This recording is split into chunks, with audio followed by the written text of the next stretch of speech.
The title of this talk is Universities in Competition and Cooperation, Globalization, Internationalization, and Cosmopolitanization in World Science. My name is David Van Pola, and I teach at the State University of New York at Oswego. I'm taking some rather familiar concepts and putting them together to describe the complex role played by institutions of higher learning in creating and promoting scientific endeavors. A note of qualification at the onset. I'm not trying to refine and define in particular that ubiquitous notion of globalization. Even just an enumeration of the multivarious uses of that term is beyond the scope of a short presentation such as this one. A starting place for this presentation is a platitude that institutions of higher learning are expanding their role from serving only local interests to managing flows of information, knowledge, students, faculty, and even money on a global level. Many books have recently been written concerning the growing geographical reach of universities. In a recent work by Ben Wildavsky, The Global University, he writes that, quote, "In higher education, as in just about every 21st century human endeavor, it seems hard to imagine that globalization will ever go away. National borders are simply less relevant than they once were. Students and faculty mobility has exploded. Cross-national research collaboration is more complex than ever. Branch campuses abound. Research universities compete with rivals well beyond their own shores," unquote. Wildavsky's view is, for better or worse, undoubtedly correct. Again, given the brevity of this presentation, I will not discuss specifically the pros and cons of academic free markets and neoliberalism. Rather, what I intend to concentrate on is forming a very preliminary taxonomy of the kinds of roles that institutions of higher learning can play on a worldwide scale. Often accounts of the growing international role of establishments of higher learning focus on the sciences and technology. This is not at all surprising since many people regard one of the positive contributions that post-secondary institutions make to society is in the area of providing scientific knowledge, which translates into technological advancement and wealth. Accounts of the development and growth of scientific disciplines have been a long-standing concern for scholars in the natural and social sciences, as well as the humanities. In the period following the Second World War, social scientists increasingly sought to chart the growth of natural sciences using theoretical interpretations which range from large-scale Marxist economic analysis to more spatially and temporally focused ethnographic investigations. The intellectual heirs of Max Weber and Emil Durkheim, such as Robert Merton and Joseph Ben David, directed their attention to the social norms which guided the conduct of scientific practice, as well as the role that scientists play in society. Ben David in particular was interested in the comparative international context of the development of scientific disciplines. Hence his work and influence, particularly on contemporary sociologist Thomas Schott, can provide a useful perspective. Schott has asked some pertinent questions about the relationship between science institutions and globalization. Question 1. What conditions promote the spread and establishment of scientific activity? Here we can explicitly consider the increasing importance of institutions, such as universities and technical institutes, for promoting knowledge in the sciences and to sponsor research in those areas. Question 2. To what extent do ties of colleagueship among scientists extend over the whole world? Again, institutions play a role, but one must also consider scientific organizations that promote voluntary associations among scientists. Question 3, how is such extension dependent upon economic, political, social, and cultural conditions? And here in particular, we can consider, among other factors, the way that group formation, ideals espoused by individual groups, and group dynamics affect the development of scientific knowledge. Question 4, what institutional arrangements are conducive to this worldwide diffusion of knowledge and of scientific activity? The structure and function of institutions of higher learning, as well as their relationships to associations, have had an effect on the activity of science. Question 5. Will the global growth of the scientific community and the spread of scientific ideals have a positive impact on the activity of science?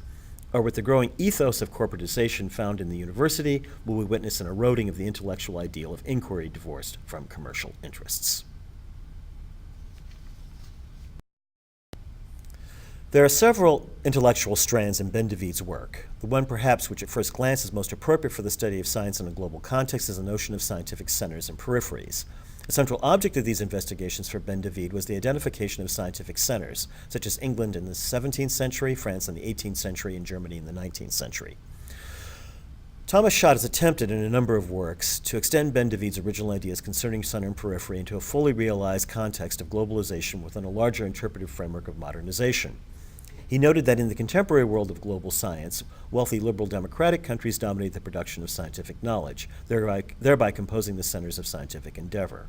On the other hand, poorer countries which did not have a tradition of liberal democracy were less likely to fully participate in the creation and sharing of scientific knowledge, and so they tended to form the periphery.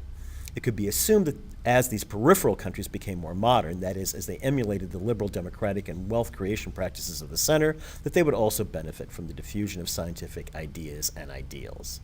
Over time, the peripheries themselves could become centers of scientific practice.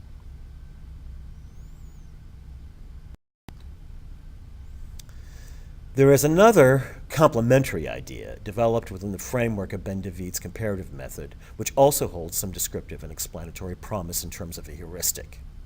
This idea is competition. For Ben David, the growth of scientific disciplines within the university system could be best understood on a comparative basis, with the mechanism of competition as a central explanatory factor for change. The central role played by competition helped form the scientific centers first in Great Britain, then in France, and finally in Germany. From the standpoint of disciplinary history, the formal institutional establishment of scientific subjects took place in the German-speaking provinces from the period 1820 to 1880. This establishment was due in large measure to German universities competing with each other to introduce scientific subjects into their curricula. The focus has been in this presentation on competition, but cooperation among institutions and groups of scientists is also clearly important. High-profile examples of cooperation include CERN, which has gathered quite a few headlines lately, and the International Space Station. Competition and cooperation as factors guiding the growth of these scientific fields can be manifested regionally and globally at several levels. At the political state or regional level, or at the trans-regional network and group level. I should note that this distinction between internationalism and globalization between these two, number 1 and 2, is not at all new here. For example, Wendy Chan, Shuo Chang, Rudolf Stichwey, Eric Berkins, among many others, have conceptually examined the multiple uses of the term globalization and internationalization in the context of higher learning. This table further elaborates on these distinctions. It is important when considering complex social processes to consider the elements or unit of analysis that compose the process. And here we have the unit of analysis with the role of the scientists in the unit and the type of competition or cooperation that is manifest within each particular unit of analysis.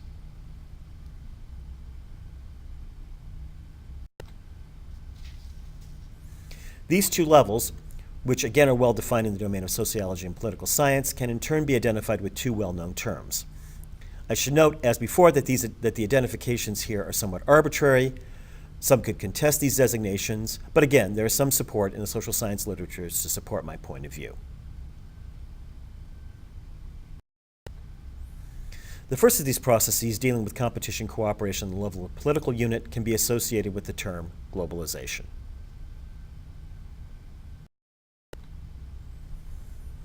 The second process at the level of transnational groups can be associated with the term internationalization.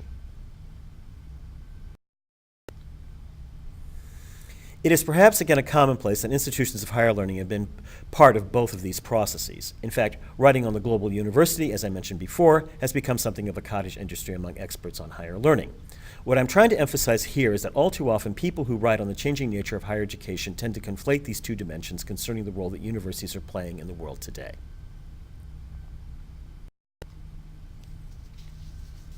Hence, we need to clearly think about the different roles that universities play. With respect to globalization, we are witnessing the establishment of branch campuses in different political areas by a university primarily located in one country, usually the United States or Europe. Again, examples of this abound. We see the presence of American universities in China and the Middle East, or in the case of a very recent one, we see a university outside the United States, the Technion of Israel, and Cornell University working together to build a technology campus in New York City. An example of the role of universities in internationalization of science, encouraging international meetings and conferences. This has been particularly true of Indian and Chinese institutions of higher learning over the past few years, which have sponsored conferences, particularly in the computer and information technology fields.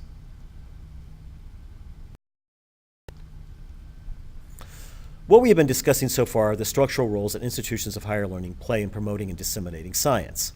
Yet another role is the way that universities and institutes can promulgate and enhance norms and develop attitudes. Here I am thinking in particular about the norms that articulate the general ideals of science and the ideal ethical conduct of scientists. I identify this role of the university with the term cosmopolitanism and its process form, cosmopolitanization. An important theorist of cosmopolitanism is Kwame Anthony Appiah. He wrote that an important aspect of cosmopolitan is the idea that we have obligations to others, obligations that stretch beyond those to whom we are related by kith and kind, or even the more formal ties of a shared citizenship.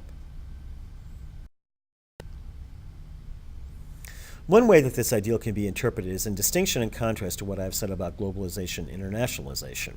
That is, scientists should ideally see themselves as part of a non-territorial endeavor. In a cosmopolitan worldview, scientists can regard themselves as involved in a process that transcends national boundaries or group interests. As Niels Bohr said in his banquet speech when he accepted the Nobel Prize for Physics, I am naturally forcibly reminded of Alfred Nobel's insistence upon the international character of science. That point of view, the international character of science, suggests itself all the more readily to myself, as the contributions that I may have had the good fortune to make to the development of physical science consist in a combination of the results arrived at by a number of fellow investigators belonging to a variety of nations on the basis of studies carried out under widely differing scientific traditions.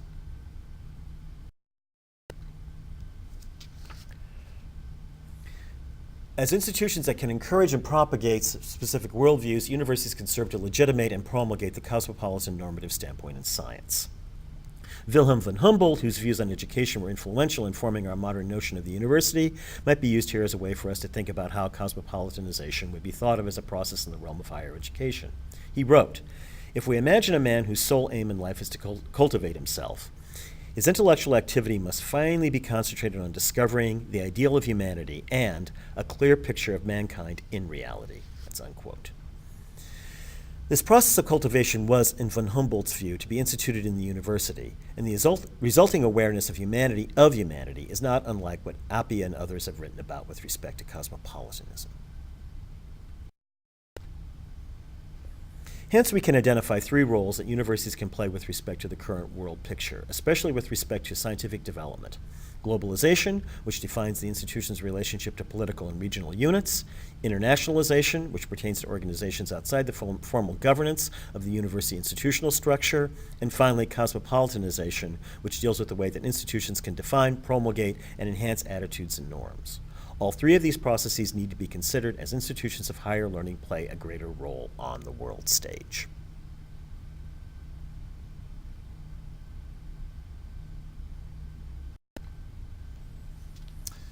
Here is a contact email.